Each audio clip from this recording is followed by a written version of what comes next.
Assalamualaikum warahmatullahi wabarakatuh. Assalatu wassalamu ala rasulillah wa ala alihi wa sahbihi ajma'in, amma ba'd. Para santri sekalian yang semoga senantiasa dirahmati Allah subhanahu wa ta'ala. Alhamdulillah, dengan izin Allah subhanahu wa ta'ala, kita bisa melanjutkan pelajaran kita. Sebelumnya kita sudah membahas dan mengenali bakteri, yaitu ciri-ciri bakteri dan bagaimana struktur tubuh bakteri. Sekarang kita akan membahas bagaimana bakteri bereproduksi dan pengelompokan bakteri dalam sistem klasifikasi. Jadi tujuan pembelajaran kita, yakni antum peserta didik diharapkan dapat mengetahui dan menjelaskan cara bakteri bereproduksi dan juga dapat mengelompokkan bakteri dalam sistem klasifikasi. Reproduksi bakteri bisa berupa reproduksi seksual atau yang dikenal dengan rekombinasi genetika, atau juga reproduksi aseksual yang tidak melibatkan sel gamet, ya, atau tidak melibatkan dua bakteri namun hanya melibatkan satu bakteri, ya, sehingga bakteri tersebut akan membelah diri atau pembelahan biner dan menghasilkan bakteri-bakteri yang baru.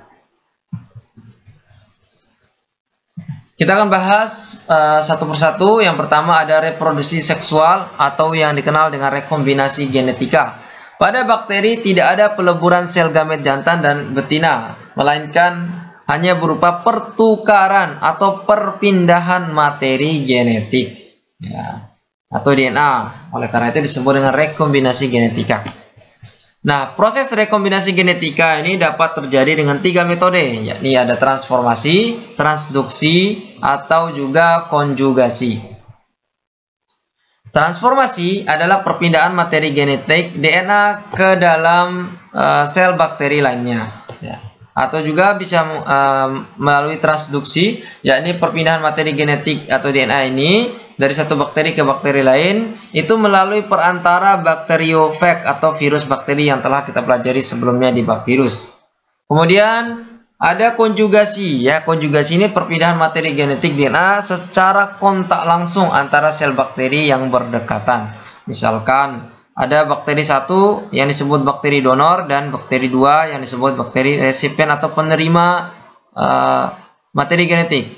Donor ini kemudian akan memberikan sebagian materi genetiknya ke bakteri resipien atau penerima, ya, dengan penghubung pilus atau pili, ya.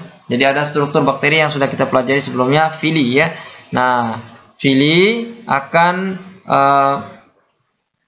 menjadi saluran, ya, tempat masuknya materi genetik dari satu bakteri ke bakteri lainnya.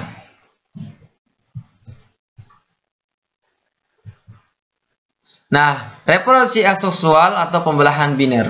Pembelahan biner disebut juga pembelahan diri. Bakteri dapat membelah diri membentuk bakteri-bakteri yang baru.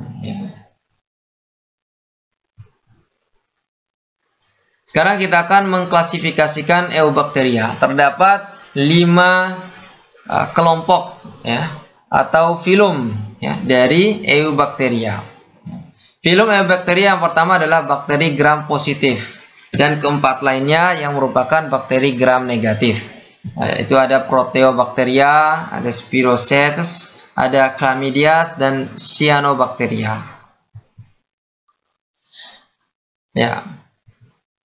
Filum yang pertama adalah bakteri gram positif. Contohnya adalah Bacillus anthracis, ya, yang merupakan penyebab antraks, ya, penyakit menular dari hewan ternak yang bisa juga menyerang manusia. Kemudian ada Proteobacteria, ya. Contohnya adalah Rhizobium, ya, yang bersimbiosis dengan akar tanaman kacang-kacangan, ya, yang berfungsi mengikat nitrogen bebas, ya, dan Nitrosomonas juga, ya, yang berperan dalam daur nitrogen. Jadi Rhizobium dan Nitrosomonas ini berperan dalam daur nitrogen.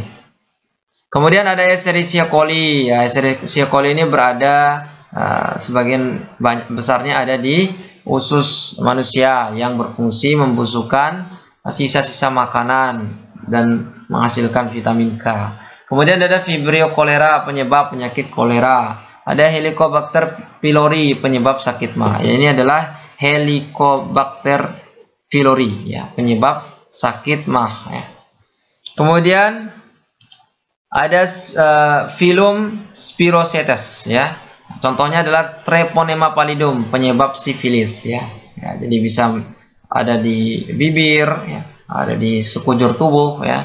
Terutama bisa juga ada di alat kemaluan. Kemudian Chlamydias trachomatis, ya, bisa menyebabkan kebutaan atau radang pada jaringan-jaringan tubuh yang lain juga, ya, jaringan mata terutama.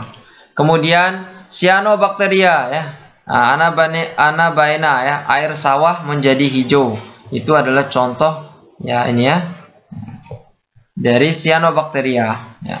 Kemudian ada Oscillatoria rubensin, ya. Laut merah terlihat kemerah-merahan, itu dipenuhi oleh Oscillatoria rubenskin. Nah, selain pembagian filum, ya, kelompok besar dalam kingdom Eubacteria itu, ada juga pembagian bakteri autotrof dan bakteri heterotrof. Bakteri autotrof dan heterotrof ini dibagi berdasarkan cara mencari makanannya. Ya, bakteri autotrof adalah bakteri yang mampu mensintesis senyawa nutrisi atau makanannya sendiri. Ya, jadi bakteri autotrof ini mirip dengan tumbuhan, ya, bisa mengalami membuat makanan sendiri, ya, mengalami fotosintesis, ya. Nah, kalau bakteri autotrof ini ada dua, ada bakteri fotoautotrof, ya. Bakteri hijau seperti anabaena tadi, ya, ada bakteri ungu yang merupakan cyanobacteria juga, ya, seperti anabaena, ya. Nah, itu bisa melakukan fotosintesis, ya. Nah, fotoautotrof ini berarti menggunakan energi cahaya matahari untuk memasak makanan sendiri, membuat makanan sendiri. Sedangkan bakteri chemoautotrof, ya, menggunakan energi kimia untuk membuat makanan sendiri. Contohnya adalah Nitrosomonas, Nitrobacter, Thiobacillus yang berperan dalam daur nitrogen, ya. Kemudian bakteri heterotrof, ya, bakteri yang hidup dengan memperoleh makanan dari lingkungannya, jadi tidak bisa, ya, menghasilkan makanan sendiri. Nah, jadi ada dua bakteri, ada bakteri parasit, ya. Bakteri parasit berarti dia mengambil makanan, yang memperoleh makanan dari makhluk hidup lainnya, ya. Jadi parasit, ya. Contohnya adalah Mycobacterium tuberculosis, ya. Jadi parasit ini mengambil makanan dari makhluk hidup lainnya yang masih hidup. Mycobacterium tuberculosis, ya, penyebab penyakit TBC. Ada bakteri saprofit, ya, contohnya adalah Escherichia coli yang hidup di senyawa-senyawa organik yang berasal dari sisa makhluk hidup, ya, sisa-sisa makhluk hidup. Escherichia coli ini bisa ditemukan di usus besar, ya, yang membantu pembusukan sisa-sisa makanan yang kemudian mudah dikeluarkan dari dalam tubuh manusia. Kemudian selain pembagian 5 filum tadi, kemudian ada pembagian bakteri autotrof dan heterotrof, ada juga pembagian bakteri aerob dan bakteri anaerob. Bakteri aerob dan anaerob ini dibagi berdasarkan kebutuhan makanannya. Eubacteria dapat dibagi menjadi bakteri aerob yang merupakan bakteri yang membutuhkan oksigen untuk tumbuh, ya, untuk hidup dan berkembang. Ya, contohnya tadi bakteri daur nitrogen ada Nitrosomonas, Nitrosococcus, Nitrobacter, ya, nitro semua. Jadi berperan dalam daur nitrogen. Kemudian ada bakteri anaerob yang tidak membutuhkan oksigen untuk bertahan hidup dan berkembang biak. Tanpa oksigen bisa berkembang biak, ya. Contohnya ini, ya, Clostridium botulinum, ya, sempat menjadi pembahasan karena bisa hidup di dalam makanan kaleng, ya, seperti sarden dan lain sebagainya, ya, bisa hidup di situ tanpa adanya oksigen, ya, sehingga membuat orang keracunan makanan kaleng. Kemudian ada Lactobacillus ya. Lactobacillus ini hidup ada di makanan-makanan seperti Yakult ya, yogurt dan lain sebagainya ya. Kemudian ada Escherichia coli. Escherichia coli ini hidup di usus ya, usus besar, membantu membusukkan sisa-sisa makanan. Ya, mungkin itu saja yang bisa kita bahas pada video pembelajaran ini. Ya, semoga Allah memudahkan antum dalam memahaminya. Kita akhiri dulu. Assalamualaikum warahmatullahi wabarakatuh.